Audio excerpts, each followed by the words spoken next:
Hi everyone, welcome to this session of the Tiger Academy, US Stock Financial Statements for Beginners.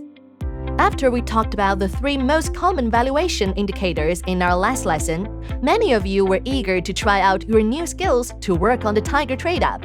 Alas, putting these indicators in practice might not have been quite as easy as you had hoped. For example, some of you may have found that Apple's PE ratio is 29. But is a PE ratio of 29 considered high or low? You will be able to answer this question by the end of this lesson: horizontal and vertical analysis. First of all, what is horizontal analysis anyway? Simply put, horizontal analysis is like comparing yourself with someone else. So, for example, back in high school, whenever your test scores would come back, you'd always want to find out how your classmates did and figure out who got the best score. If you did better than your classmates, you'd be pretty happy. If you did worse than your classmates, then you'd want to keep that to yourself. The scoring is pretty straightforward because everyone is being tested on the same subject. No one's going to compare one student's math score with another's English score, right? Whenever we make comparison within the same field, using the same indicators, this is called horizontal analysis. Let's take a look at the chart above. It makes sense to compare the 2 English scores. Likewise, we get a meaningful result when we compare Apple and Microsoft's PE ratios because both are technology companies. But it would be wrong to compare the math score to the English score.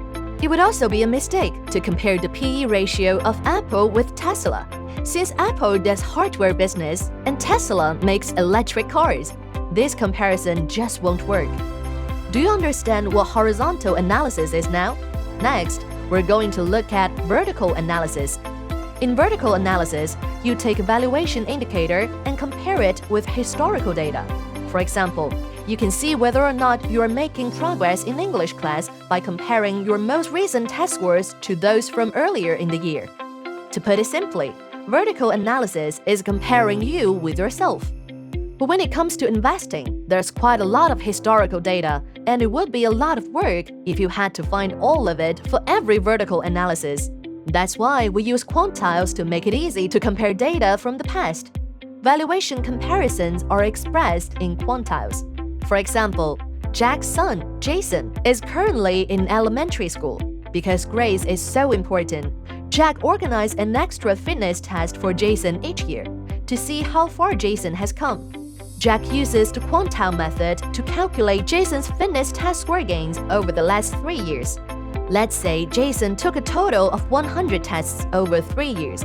If Jack wrote down each of Jason's scores and put them in order from lowest to highest on the chart, the lowest score would be 0% and the highest scored would be 100%. Once the chart was completed, Jack could compare the scores every time Jason took a test. If the score was in the 90th percentile, then that would mean that Jason had done better than 90% of his historical tests. If, however, the score was in the 20th percentile, then that would mean that he had scored 80% lower than his historical results. Using this method, we can see right away if Jason's test scores are getting better or worse. That's basically what we mean by expressing data in quantiles. Therefore, the PE ratio percentage counts the historical PE ratio of a listed company and shows it as a chart.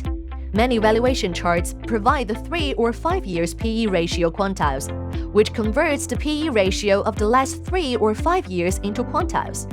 A lower PE ratio quantile represents a lower historical PE value. That means that these stocks are good value with high potential for future growth.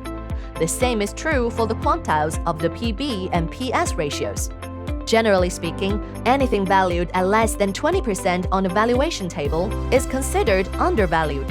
Anything valued than around 50% is considered an average valuation, whereas anything higher than 80% is considered overvalued. Okay, let's take what you've just learned and put it to use. I believe you know how to read the valuation analysis chart. Let's use Apple's May 25, 2022 valuation chart to conduct a simple exercise. On the chart, you can see that Apple's current PE ratio is 22.29. The quantile is 52.38%, which in the average valuation position. If you follow the trend in the chart, you will see that the current PE area chart of Apple has a gradual downward trend. Therefore, from a PE ratio perspective, the current valuation of Apple has been much lower than the previous years. And if it continues to decline, there may be a bargain opportunity. That wasn't so tough, was it? To summarize, in this lesson we learned two things about trading. The first is that horizontal analysis is when you compare yourself with others. We also learned that vertical analysis is when you compare yourself with yourself. In vertical analysis, we learned how to use quantiles to describe value. If a stock is valued at over 80%, you should think about whether now is a good time to buy it. If a stock is valued under 20%, it could mean a good investment opportunity presented. So, before we end this lesson, here's a question for you to ponder. Can you still buy a company that's already very expensive? We will give you the answer in the next lesson. See you next time!